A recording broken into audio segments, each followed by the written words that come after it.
Euh, Bonjour à tous. Alors, je pense que vous avez beaucoup entendu déjà beaucoup de choses sur Simone Veil. J'espère que je ne vais pas répéter.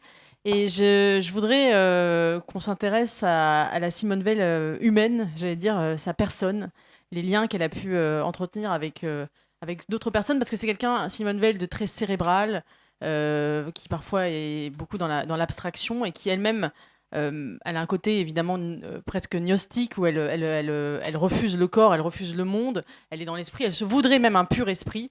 Et j'aimerais rappeler l'être de chair qu'elle a été. Et alors, elle n'a jamais connu l'amour. On l'appelait d'ailleurs, l'un de ses surnoms, c'était la Vierge Rouge. Elle n'a jamais connu de relation amoureuse, mais elle a eu des amitiés. Elle a eu l'amitié avec son frère.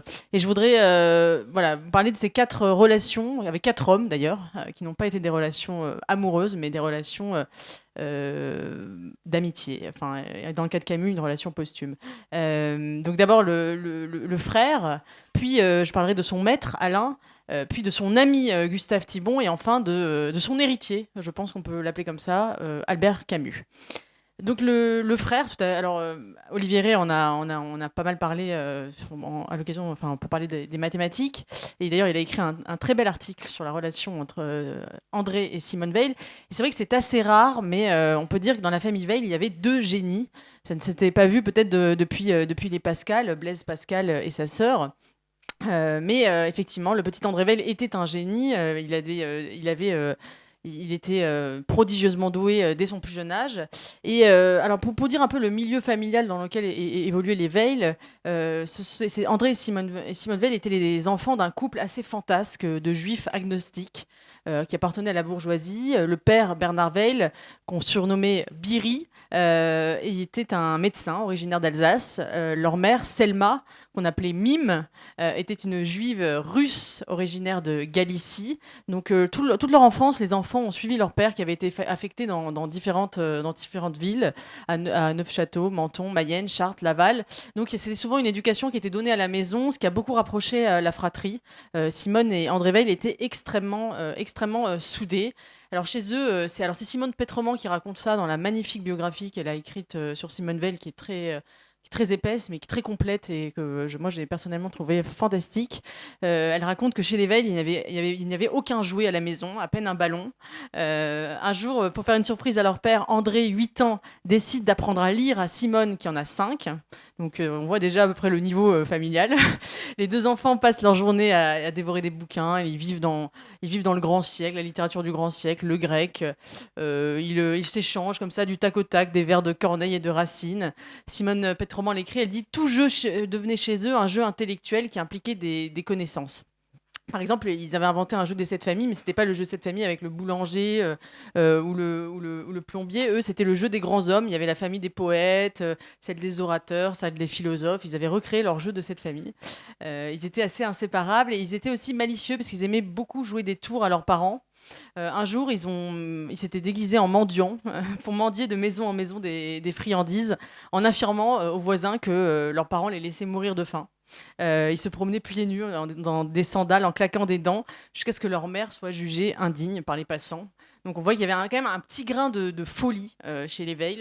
La mère, d'ailleurs, Selma Veil, était une femme assez fantasque, un peu la mère juive, très protectrice, dévorante. Elle jouait l'international sur le piano d'un grand hôtel en Suisse, déclenchant le fou rire de ses enfants, le scandale des touristes. Et alors elle disait quelque chose qui, je trouve, pour le coup, a été assez réussi. Elle disait « Je fais de mon mieux pour encourager chez Simone non les grâces de la fillette, mais la droiture du garçon ». C'était une réussite, puisque vous l'avez dit, Olivier, elle n'était pas très féminine. À 11 ans, elle a créé d'ailleurs un groupe des chevaliers de la table ronde avec ses amis de l'école. Elle s'habillera toute sa vie avec une jupe, un béret, elle fume cigarette sur cigarette, elle jouera au rugby. Et elle signait parfois ses lettres à ses parents en disant « Votre cher fils Simon ». Aujourd'hui, peut-être qu'elle serait non-binaire, je ne sais pas.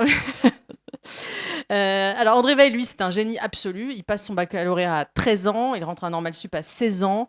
Il est reçu premier à l'agrégation de mathématiques à 19 ans, sans grand effort selon ses mots. Il soutient sa thèse de mathématiques à 22 ans. Alors il y a un peu une opposition entre les deux puisqu'il y a lui, André Weil, qui est doué pour le bonheur, il est sportif, doté d'une santé de fer, elle est maladive, elle cherchera toute sa vie à s'anéantir par des privations. Alors André, c'est celui qu'on admire, c'est celle qu'on protège, et elle est assez complexée par son frère en fait, puisqu'elle écrit dans son autobiographie. À 14 ans, je suis tombée dans un de ces désespoirs sans fond de l'adolescence et j'ai sérieusement songé à mourir à cause de la médiocrité de mes facultés naturelles. Donc Simone Veil se jugeait stupide à 14 ans parce qu'elle se comparait à son frère André qui effectivement un prodige. Olivier a très bien montré la question des mathématiques, je ne vais pas revenir dessus. Mais je voudrais insister sur la complicité qui unissait le frère et la sœur.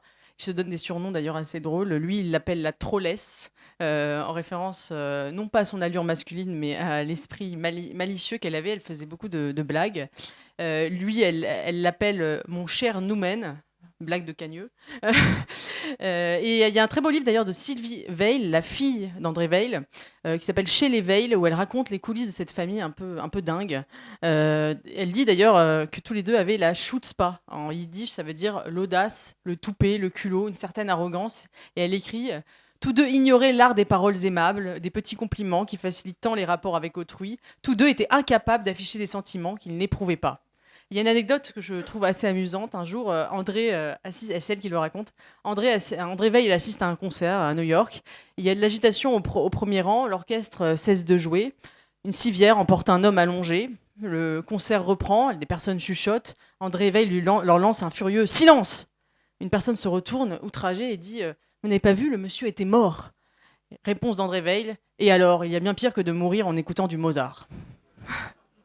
Ouais, je pense que ça dit un peu après tout du personnage absolu exigeant qu'il était, comme sa sœur en fait. Que sa sœur Simone Veil, qui par exemple à Marseille en pleine guerre, s'était indignée alors on lui proposait du beurre. Mais qu'aurait pensé Socrate du marché noir? C'est plus élégant que, imagine-t-on, le général de Gaulle. Alors, une question qui est intéressante, c'est celle de la judéité de Simone Veil, puisqu'évidemment, elle naît dans une famille juive, mais la judéité n'est pas vraiment une question. Elle manifestera d'ailleurs, Simone Veil, un anti-judaïsme assez viscéral, on en reparlera peut-être. D'ailleurs, en pleine guerre, elle écrit au ministre de l'Instruction, réclamant un poste alors qu'elle a été privée du droit d'enseigner par les lois raciales de Vichy. Elle écrit ceci: « J'ignore la définition du mot juif. Ce mot désigne-t-il une race ? Je n'ai alors aucune raison de supposer que j'ai un lien quelconque, soit par mon père, soit par ma mère, avec le peuple qui habitait la Palestine il y a 2000 ans. Au reste, on conçoit l'hérédité d'une race, mais on conçoit mal l'hérédité d'une religion. Pour moi, qui ne pratique aucune religion et n'en ai jamais pratiqué aucune, je n'ai certainement rien hérité de la religion juive, ayant à peu près appris à lire dans les écrivains français du XVIIe siècle, dans Racine, dans Pascal, en ayant l'esprit imprégné à un âge où je n'avais jamais entendu parler de juifs.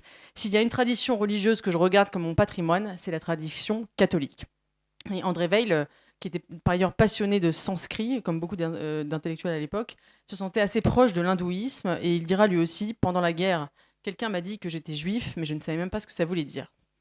Et en janvier, le frère et la sœur se séparent en janvier 41. André s'envole pour l'Amérique avec sa femme, ils ne se reverront jamais. Et Simone Veil lui écrit: « Un frère, c'est comme une dent, c'est une bonne chose, à condition de ne pas être forcé d'avoir conscience trop souvent que ça existe. » Toujours la sympathie chez les Veil. Lorsque Simone Veil meurt le 25 août 1943, seule à Ashford en Angleterre, le quatuor Veil, cette famille vraiment qui était très très très unie, le père, la mère et les deux enfants, perd son âme en fait. En apprenant le décès de sa fille, le docteur Veil pleure pour la première fois de sa vie. Il dit à André Veil: « Notre pauvre petite Simonette, elle nous aimait tellement. » Puis il pense à sa femme, comment pouvons-nous le lui dire? Après avoir entendu la nouvelle, elle a parlé de se suicider, tous les deux, ensemble. Il a fallu du temps pour qu'elle abandonne cette notion. Après la guerre, en fait, cette famille, pleine de malice, de complicité, de culture, d'harmonie, va se déchirer. Les parents vouent un culte posthume à leur fille. L'appartement de la rue Auguste-Comte à Paris devient un temple où tout est figé dans le temps. La modeste chambre de Simone reste comme elle était, avec son bureau, ses éditions budées, sa Bible. Biri et Mime, les parents, copient ligne à ligne ces carnets. C'est un peu une muséification de la vie de leur fille qu'ils font. C'est assez triste. Et ils se disputent un peu avec André Veil, qui est resté aux États-Unis. Le frère reproche à ses parents, il va leur reprocher toute sa vie, de laisser capter l'héritage de sa sœur par les catholiques. ce qu'il appelle les Talas, et notamment Gustave Thibon, on va en reparler.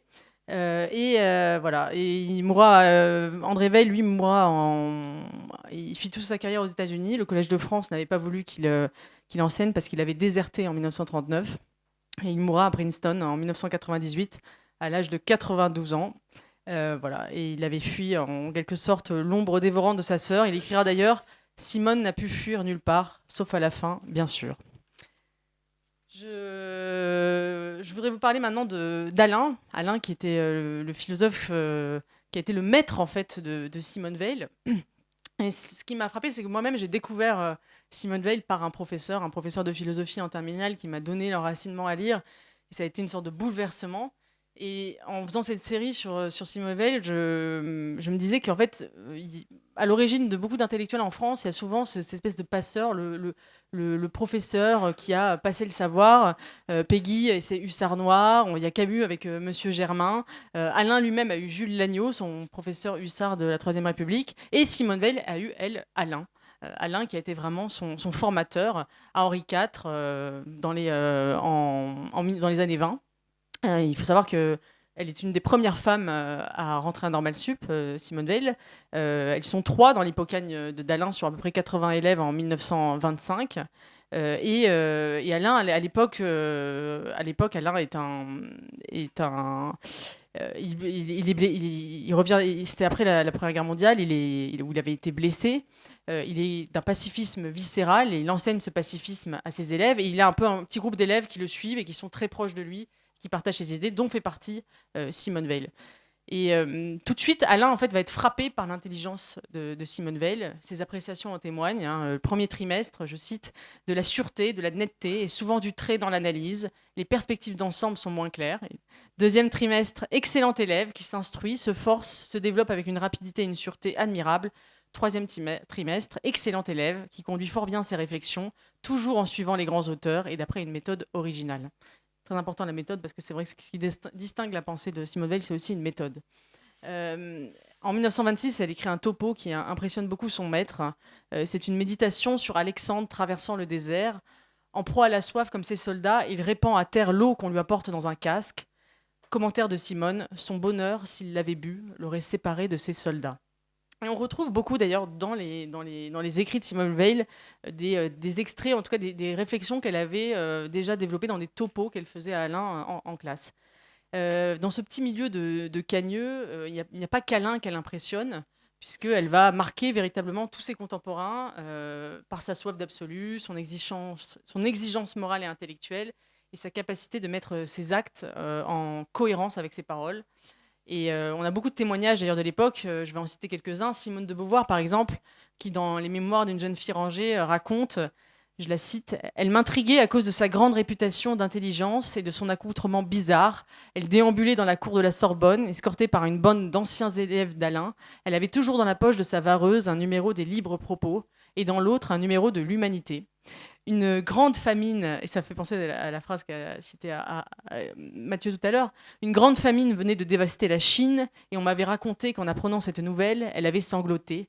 Ses larmes forcèrent mon respect plus encore que ses dons philosophiques. » Et elle impressionne d'ailleurs des esprits opposés, puisque Maurice Bardèche, lui aussi, qui deviendra fasciste, est impressionné, il le raconte. Il dit dans la cour carrée du lycée Henri IV, je remarquais une étrange jeune fille qui avait des cheveux noirs et plats, des lunettes, une démarche d'oiseau de mer cheminant sur la plage. Et malgré ses lunettes, un regard que je n'ai jamais pu oublier. Il semblait saisir et pénétrer, transpercer avec une intensité extraordinaire, sûr et profond comme un regard d'animal, mais étrange par quelque chose de non animal justement, comme s'il en émanait physiquement de la pensée. C'était Simone Weil. C'est un portrait assez juste.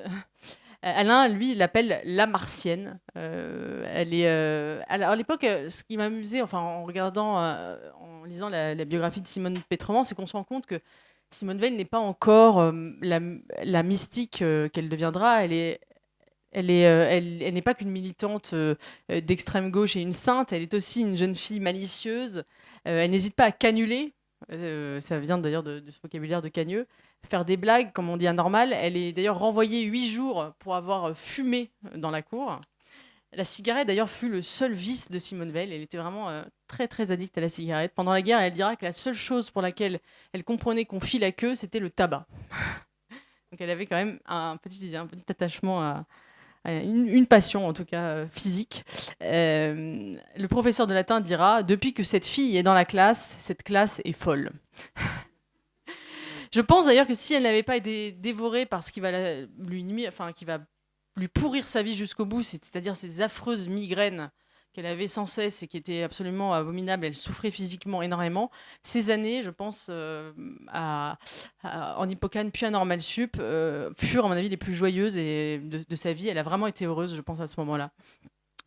C'était un univers d'hommes. Elle était d'ailleurs, elles étaient 3 filles dans la classe et elle était entourée de jeunes hommes. Simone Pétrement d'ailleurs raconte qu'elle aurait eu une amourette avec un de ses amis, mais qui n'aurait jamais conclu. Voilà, c'était un monde où on refaisait le monde en buvant une piquette toute la nuit, puis on attendait l'aube dans un café des Halles. Simone Pétrement raconte très bien cette vie. Et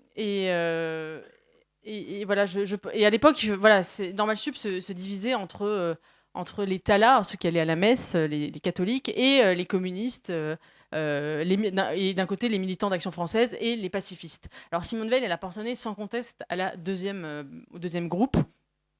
Un jour, d'ailleurs, c'est Simone Pétrement qui le raconte, un jour, Simone Pétrement avait distribué des badges tricolores en échange de dons pour des orphelins, et Simone Veil rentre dans la chambre de Simone Pétrement et voit ces badges tricolores, et elle se moque de Simone Pétrement en disant: mais qu'est-ce que tu fais avec ces colifichets ridicules? Ils se moquent tous de Simone Pétrement, et Simone Pétrement est en larmes.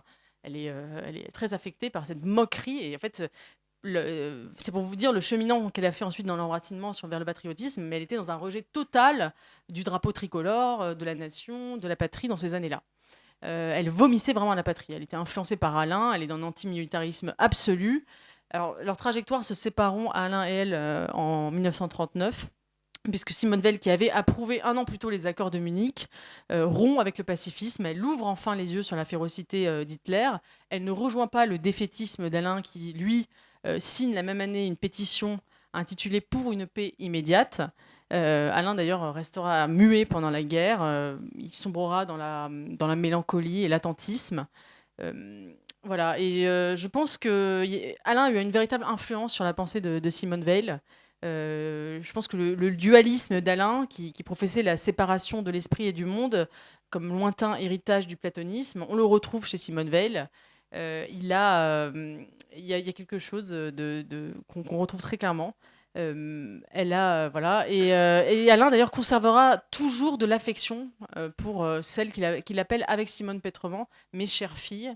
En 1949, lorsque sort l'enracinement après-guerre, après la mort de Simone Veil, il écrit dans son journal: je connais cette fille, je l'ai élevée, j'ai pleuré sa mort, mais je suis reconnaissant qu'elle ait laissé ce grand livre.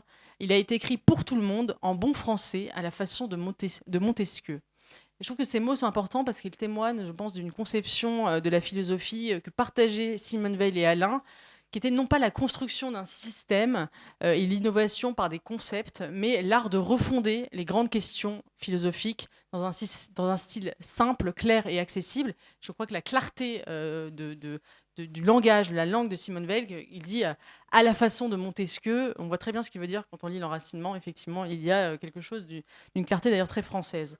Et il termine d'ailleurs en disant, Alain, cette fille tumultueuse est toujours restée pour moi un mystère. Et j'en terminerai là pour Alain. Je voudrais vous parler maintenant un petit peu d'eau. Évidemment, de la rencontre plus inattendue, celle-là, entre Gustave Thibon et Simone Veil. Puisqu'en 1941, en plein mois d'août 1941, alors que des déluges de sang et d'acier s'abattent sur l'Europe, Simone Veil trouve refuge à Saint-Marcel d'Ardèche, au bord du Rhône, dans un paysage à couper le souffle, chez Gustave Thibon. Elle écrit à ses parents une carte postale où elle dit, enfin une lettre plutôt, elle dit: paysage admirable, air délicieux, repos, loisirs, solitude, légumes et fruits frais, eau de source, feu de bois, rien que des voluptés. Donc elle est à nouveau heureuse aussi en ce mois d'août 1941, en pleine guerre, chez Gustave Thibon. Alors on peut se demander d'ailleurs, qu'est-ce qui a pu réunir ces deux êtres au même endroit, parce qu'ils sont absolument opposés. Lui, c'est un intellectuel autodidacte, fils de paysan, royaliste, catholique, référence pour le régime de Vichy. C'est une normalienne issue de la bourgeoisie parisienne, militante d'extrême gauche, bannie de l'université par les lois raciales du même régime de Vichy. Ils ont finalement qu'un seul point commun, c'est le béret. Tradition paysanne pour Gustave Thibon, accessoire fétiche de garçon manqué pour Simone Veil. Leurs routes n'auraient jamais dû se croiser, et c'est pour ça que j'ai trouvé cette rencontre absolument extraordinaire. Parce que, mais elle lui a été envoyée un matin d'août par leur ami commun, le père Perrin, qui accompagne Simone Veil dans son chemin vers la foi catholique. Le vieil ascète à moitié aveugle a du fil à retordre avec sa néophyte. Elle a été bouleversée en 1935 par une procession au Portugal et elle restera toute sa vie au seuil de l'église. Alors est-ce qu'il espère, en l'envoyant chez Gustave Thibon, qu'elle va franchir le pas? C'est peut-être ça qui l'a poussé à l'envoyer là-bas. En tout cas, à l'époque, elle cherche à tout prix à s'initier aux travaux des champs, comme elle s'était confrontée au travail d'usine chez Renault puis Alstom quelques années auparavant. Elle disait « Je souhaite ardemment pouvoir faire tout ce qu'on exigera de moi sans bénéficier d'aucun égard. Ce qui m'importe, ce n'ont pas les suites d'un tel travail, c'est de savoir si je serai capable de l'exécuter. » Donc elle va voir Gustave Thibon, qui lui est un fils d'agriculteur, qui a quitté l'école très jeune pour travailler avec ses parents. Il a appris tout seul le grec et le latin. Il est proche de Maritain, de l'Action française avant la guerre. Il collabore à la revue Idées, organe des soutiens intellectuels à la Révolution nationale de Vichy. En 1942, Charles Maurras célébrera en Thibon le plus brillant, le plus neuf, le plus inattendu, le plus désiré et le plus cordialement loué de nos jeunes soleils. Bon, pourtant, il faut noter quand même que Thibon refusera toute distinction officielle de Vichy, toute faveur, toute décoration, y compris la francisque. Alors Thibon racontera plus tard le choc que fut sa première entrevue avec Simone Veil. Je vous recommande d'ailleurs, il y a une vidéo sur YouTube où on l'entend. Il a fait beaucoup de conférences pour raconter sa rencontre avec Simone Veil. Et il y en a une sur YouTube qui est vraiment magnifique. Je vous conseille de l'écouter en entier parce qu'elle est formidable. Et donc il dit, il est assez drôle avec son accent, je ne vais pas l'imiter, mais vous essayerez de le lire dans les paroles, de l'entendre. Il dit « Je ne suis pas antisémite pour dessous, beaucoup moins que Simone Veil, qui l'était férocement. Nous avions des discussions épiques où j'étais le sémite. Mais enfin, je n'ai pas d'atome crochu avec le caractère israélite. » Je le cite. Et puis les agrégés de philosophie, je m'en méfiais un peu. Et les militants d'extrême gauche, encore davantage. Et pourtant, elle est arrivée, fagotée comme on ne l'est pas, avec cette voix monotone discutant à l'infini. Je me suis attendue à faire une partie du purgatoire sur la terre. Alors à peine la voilà arrivée, voilà qu'elle se plaint que la chambre qu'on lui a préparée dans la ferme cossue est trop confortable. Elle prétend dormir à la Belle Étoile, faute d'un logis plus modeste. Alors on va pour elle rouvrir une vieille bicoque à demi ruinée sur les bords du Rhône. Et Gustave Thibon de commenter « Elle, qui pour son plaisir ou son besoin n'aurait pas accepté le plus mince sacrifice de son prochain, semblait ne pas tenir compte des complications, voire des souffrances qu'elle introduisait dans la vie des autres dès qu'il s'agissait de réaliser sa vocation à l'anéantissement. »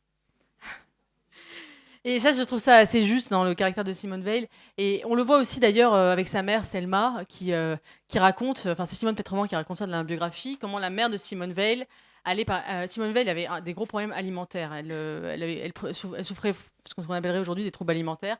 Elle ne supportait pas notamment de manger des fruits qui étaient gâtés.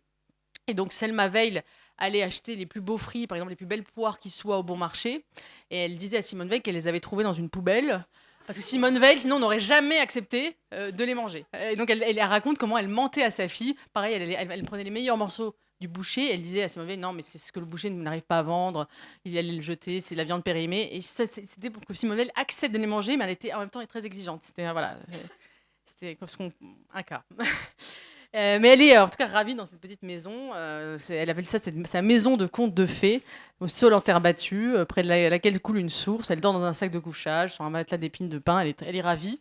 Alors Thibon tente de l'initier aux travaux des champs. Alors là, c'est une catastrophe puisqu'elle est incapable de travailler. Thibon raconte « C'était inénarrable de la voir faire la vaisselle. Elle tenait une assiette comme on tient un ostensoir. » Mais bon, on ne sait pas vraiment. On pourrait croire que c'est un épisode de Martine à la ferme, mais en fait, c'est quand même ce qui s'est passé à ce moment-là. C'est une aventure aussi rare et profonde. Le miracle que constitue l'amitié entre deux intelligences d'égale intensité, que tout semblait opposer. Et d'ailleurs, Thibon le dit, au bout de quelques jours sur l'essentiel, jamais je n'avais atteint un tel accord, une telle harmonie. Finalement, en fait, Simone Veil ne travaille que quelques heures par jour. Elle donne des cours de grec à Thibon. Ensemble, ils parlent de Dieu, de littérature. Elle a des références extrêmement marquées. Alors, un autre épisode assez drôle, un jour, le père de Gustave Thibon rentre dans la pièce.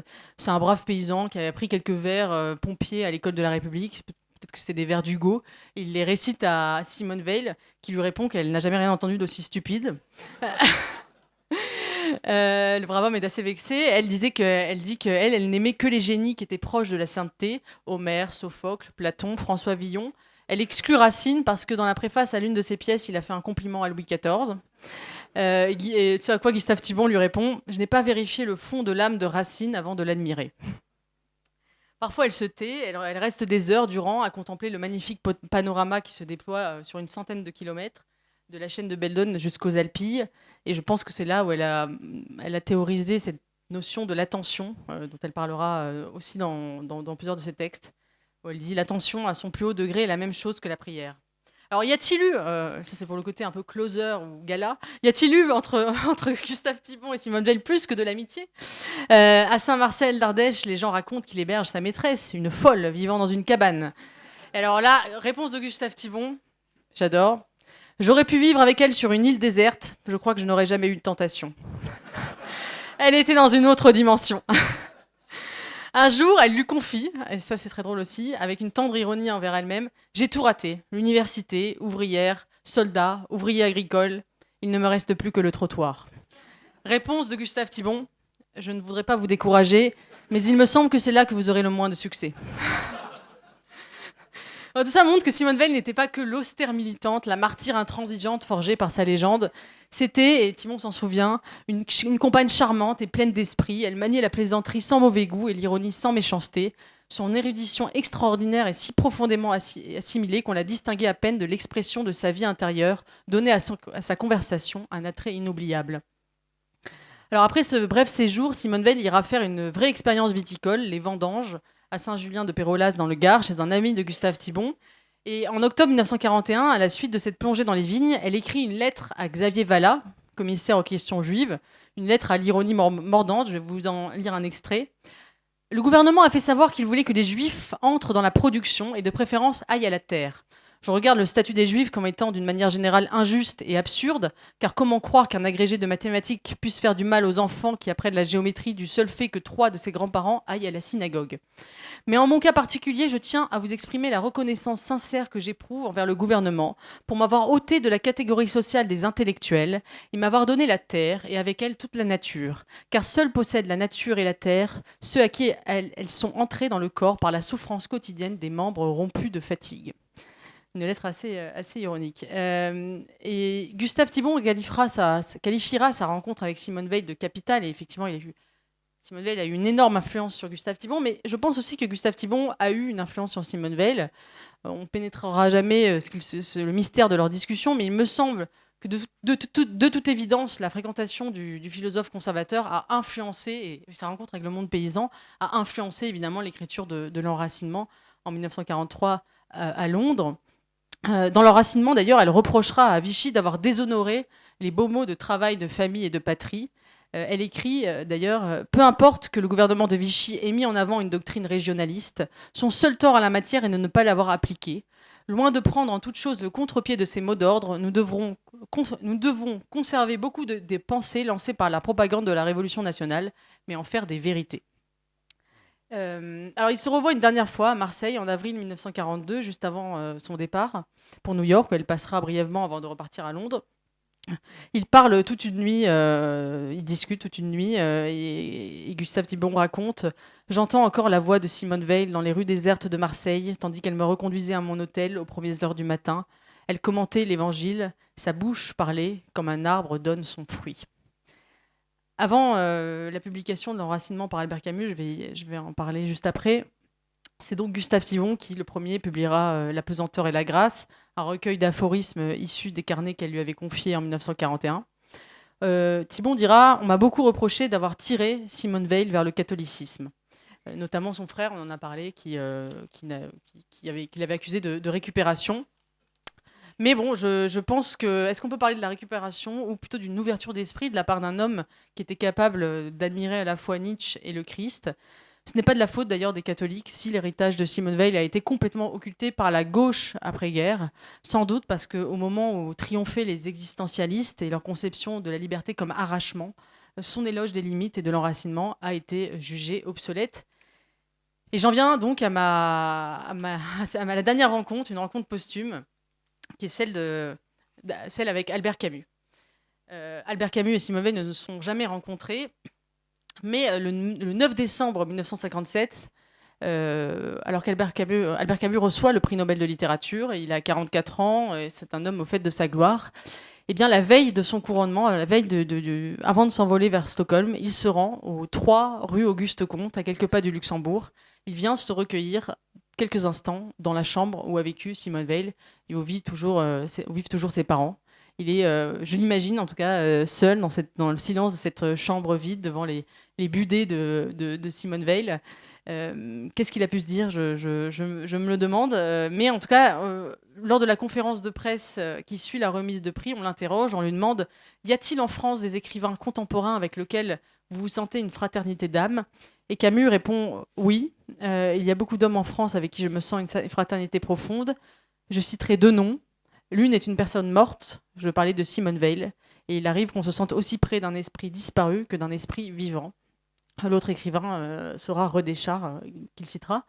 Et son ami Jean Grenier l'écrira, il dit que les 2 clés de l'œuvre de Camus sont le mythe de Moby Dick et la pensée de Simone Veil. Alors, à première vue, c'est une communion d'esprit qui n'a rien d'une évidence.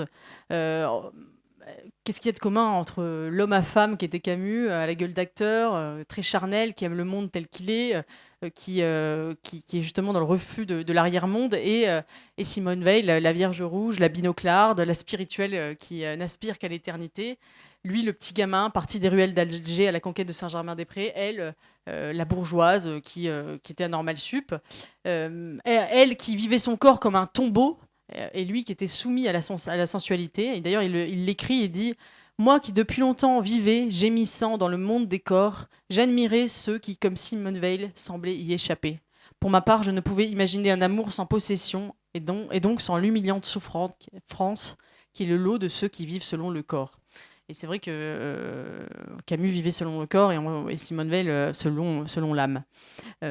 Et alors je pense que si Gustave Thibon et Simone Veil, c'était la rencontre extraordinaire que tout opposait, en réalité, Albert Camus et Simone Veil, ce fut le rendez-vous manqué de 2 âmes faites pour s'entendre, parce qu'il y a énormément de points communs entre la pensée de Simone Veil et la pensée d'Albert Camus. Ils ne se sont jamais vus, jamais écrits, jamais parlé. Pourtant, dans une lettre à la mère de Simone Veil, le 11 février 1951, Camus écrit « Simone Veil est le seul grand esprit de notre temps. Pour moi, je serais comblé si l'on pouvait dire qu'à ma place et avec les faibles moyens dont je dispose, j'ai servi à faire connaître et à répandre son œuvre dont on n'a pas encore mesuré tout le retentissement. Je dis seulement une petite part de ma reconnaissance envers celle que je regretterai toujours de ne pas avoir connue. » Donc c'est Albert Camus qui, après la guerre, va faire paraître L'Enracinement en 1949 chez Gallimard. À l'époque, je l'ai dit, Simone Veil est surtout connue dans les milieux catholiques par l'entremise du Père Perrin et de Gustave Thibon. Elle n'est pas du tout connue par les autres milieux, et notamment par la gauche.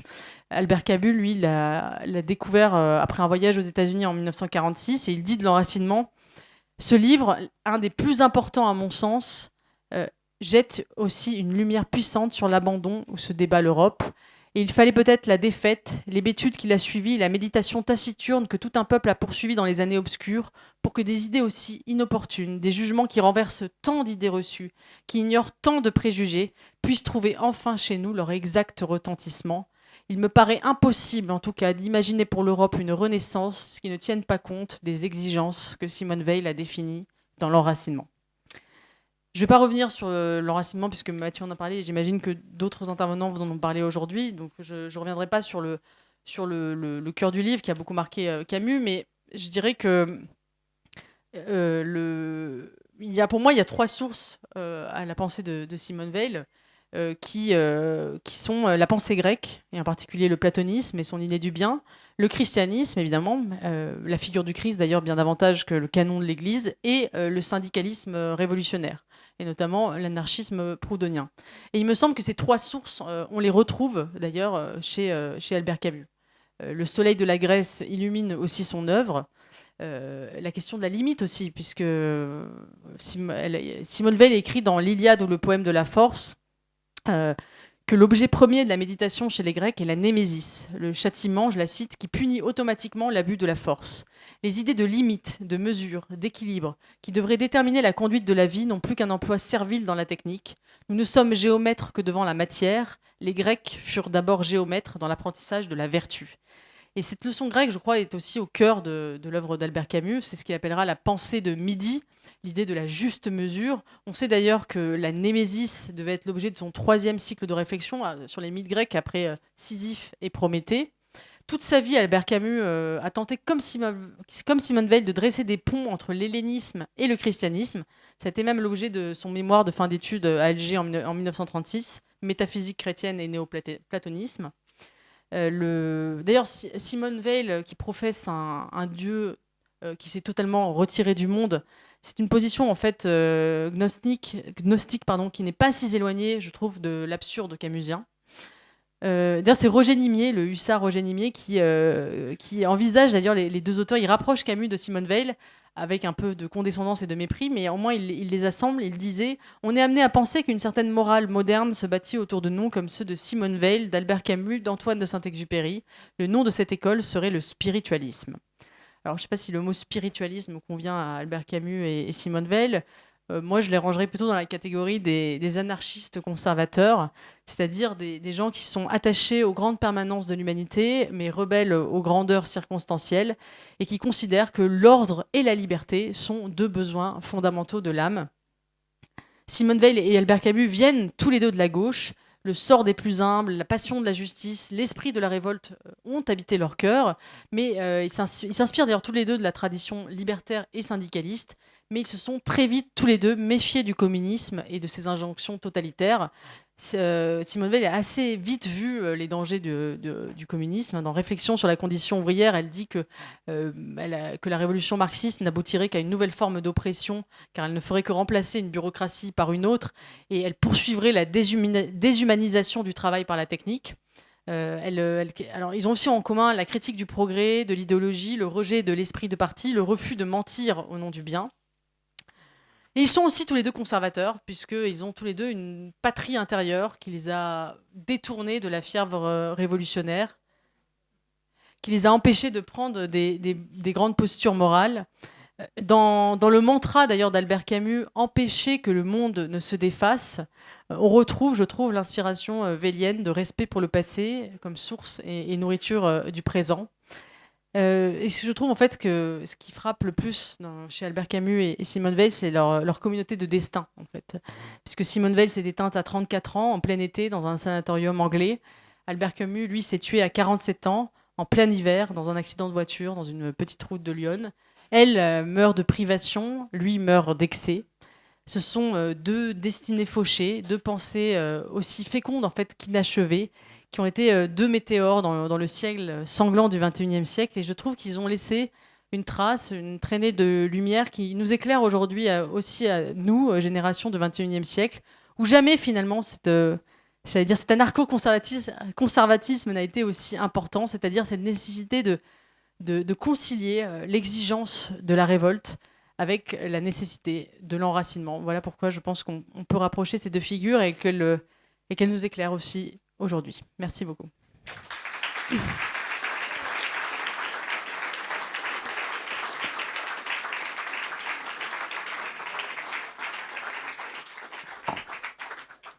Merci beaucoup pour cet exposé passionnant.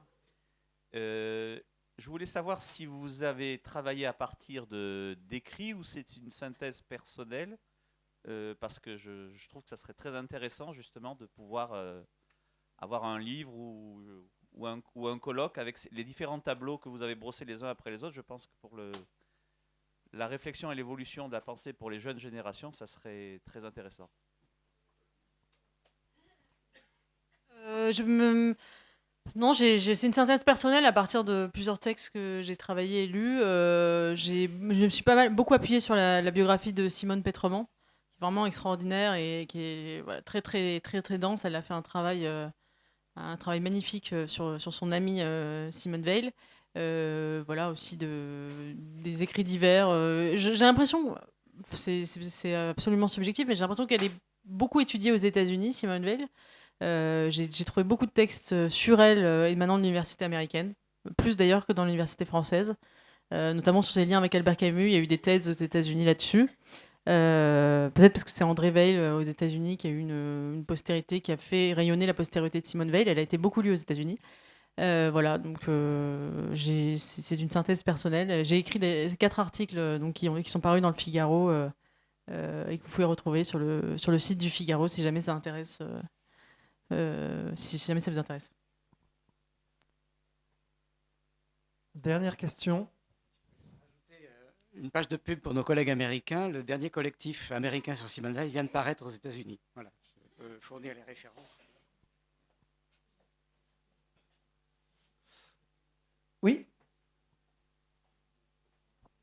J'ai une question pour Monsieur Ray. Dans un livre sur les réflexions sur les causes de la liberté et de l'oppression sociale, Simone Veil dit que la science est un monopole parce que les profanes n'ont accès qu'aux résultats et non aux méthodes, c'est-à-dire qu'ils peuvent croire et non assimiler. Et tout à l'heure, vous avez évoqué la difficulté qu'on avait à se lancer complètement dans l'étude scientifique, et en même temps, les nouvelles technologies rendent profanes, enfin, comment on appelle ça, vulgarise beaucoup toute cette science. Est-ce que vous avez un commentaire à faire sur cette idée de Simone Veil? Est-ce qu'on est mieux ou moins bien qu'avant? Simone Veil parlait des dégâts épouvantables qu'avait créé la vulgarisation scientifique, en laissant penser aux gens qu'ils comprenaient des choses qu'en réalité ils ne comprenaient pas, et par la désintégration du sens commun qu'induisait cette vulgarisation scientifique. Et en revanche, ce à pourquoi elle militait, et à mon avis à tout à fait juste titre, c'est qu'en fait, pour ce qui était de la science, il ne fallait pas se donner comme objectif de faire comprendre tout à tout le monde, mais il fallait donner à chacun le fait de véritablement entrer dans la science, même si on en reste à des choses qui, d'un certain point de vue, pourraient être qualifiées de rudimentaires. Et elle disait, un ouvrier qui, dans des cours du soir, au cours d'une année, a véritablement compris le théorème de Pythagore, le théorème de Thalès, etc., il sera entré en lui plus de vraie science qu'il n'en entre dans un étudiant de classe préparatoire qu'on a bourré de théorèmes pendant toute une année. Parce que pour elle, c'est Gustave Thibon, je crois, qui disait ça, pour Simone Veil, comprendre une chose, c'était la comprendre avec toute son âme. C'était la comprendre entièrement, être possédé par... Elle dit aussi que toute sa vie, ça a été une attente de la vérité. Elle attendait d'être véritablement complètement saisie par les choses qu'elle pensait. Et donc, en fait, pour elle, ce qui faisait la qualité de la science, ce n'était pas l'étendue des connaissances, mais c'était le rapport que l'on pouvait avoir, qu'on pouvait avoir avec elle. Donc en fait, elle était pour la diffusion de la science, mais pas dans des conférences de vulgarisation, mais dans le fait que chacun à son niveau. D'ailleurs, tu l'as cité tout à l'heure, le fait qu'à 14 ans, elle était tombée dans ce désespoir effrayant, parce qu'elle comprenait aussi que par rapport à son frère, quand elle était petite encore, avec 3 ans de décalage, elle pouvait se dire, bon, quand je grandirai, j'atteindrai le niveau de mon frère. Et puis à 14 ans, elle se rend bien compte que mathématiquement, elle n'y arrivera jamais. Mais ce qui l'a fait, sortir de son désespoir, dit-elle, c'est qu'elle a dit qu'elle se rend compte qu'on n'a pas besoin d'être un génie pour atteindre la vérité. Ce qu'il faut, c'est, avec les capacités que l'on a, se donner entièrement à la compréhension de ce que l'on peut comprendre. Et donc à ce moment-là, elle est libérée. Tout d'un coup, ça la libère de manière extraordinaire de la comparaison avec son frère. Elle n'a pas à regarder ce que lui fait par rapport à elle, ce qu'elle fait. Ce qui importe, c'est ce qu'on fait soi-même et l'attention qu'on est capable d'y donner. Et donc pour elle, en fait, c'est ce qu'elle faisait avec les ouvriers d'usine ou bien avec ses élèves au lycée. C'était pas de leur faire comprendre le maximum de choses, mais c'était de leur faire vraiment pénétrer ce que c'était que comprendre quelque chose.